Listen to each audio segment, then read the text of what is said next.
இப்போ வர வர யாருக்கெல்லாம் ராகவோட கேரக்டர் கொஞ்சம் கூட பிடிக்கலன்றவங்க நம்ம சேனலுக்கு ஒரு லைக்கை போட்டுக்கோங்க.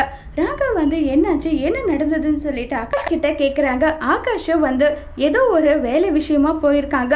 அங்கே வந்து இப்படி ஒரு இன்சிடென்ட் நடந்திருக்கு. அப்படியே வந்து தப்பாக நினைச்சு வந்து போலீஸ் பிடிச்சிட்டு போயிட்டாங்கன்னு சொல்கிறாங்க. இதை சுந்தரி கேட்டுட்டு அவ்வளோதான், நம்ம குடும்ப மானமே போயிடுச்சு, இதுக்கு மேலே முடிய போகுதா, நம்ம குடும்ப மானம் அவ்வளோதான் ஒட்டுமொத்தமாக போயிடுச்சுன்னு எல்லாம் சொல்லிட்டு பதறி போகிறாங்க. உடனே பாட்டி, முதல்ல என்ன நடந்ததுன்னே தெரியாது, அப்படி இருக்கும்போது நீ எப்படி அவன் மேலே பழிய போடலாம், முதல்ல என்ன நடந்ததுன்றதை நம்ம அபி கிட்ட போயிட்டு கேட்டால் மட்டும்தான் இது எல்லாருக்கும் எதுக்குமே வந்து கிளாரிஃபை கிடைக்கும்னு சொல்லிட்டு சொல்கிறாங்க. இதை கேட்டதுமே வந்து முரளி வந்து இங்கே பாருங்க, நீங்கள் தான் இனி பர்ஃபார்மன்ஸ் பண்ணணும், நீங்கள் பண்ணுற பர்ஃபார்மன்ஸில் என்ன நடக்கணுன்றது உங்களுக்கு தெரியும் இல்லைன்றாங்க.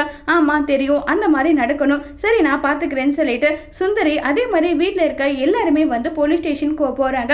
இங்கே போனதுமே அபி போயிட்டு ராகவ் கிட்ட வந்து நான் எந்த தப்பும் பண்ணலை, எனக்கு ஒரு நம்பர்ல இருந்து ஃபோன் கால் வந்தது, இங்கே நாங்கள் ஆர்டர் எடுக்கணும் வாங்கன்னு சொல்லிட்டு சொன்னாங்க, அதனால தான் நான் வந்தேன்றாங்க. உடனே ராகவ், நான் தான் இருக்கேன்ல, நான் வந்து இன்ஸ்பெக்டர் கிட்ட பேசிக்கிறேன், நீ கவலைப்படாமல் இரு அப்படின்னு சொல்லிட்டு இன்ஸ்பெக்டர் யார் என்னன்றது தெரியாமல் நீங்கள் பாட்டுக்கு அரெஸ்ட் பண்ணிட்டு வந்துடுவீங்களான்னு சொல்லிட்டு கேட்டு ரொம்ப கோவப்படுறாங்க ராகவ். அதோட இந்த ப்ரோமோவை முடிச்சிருக்காங்க.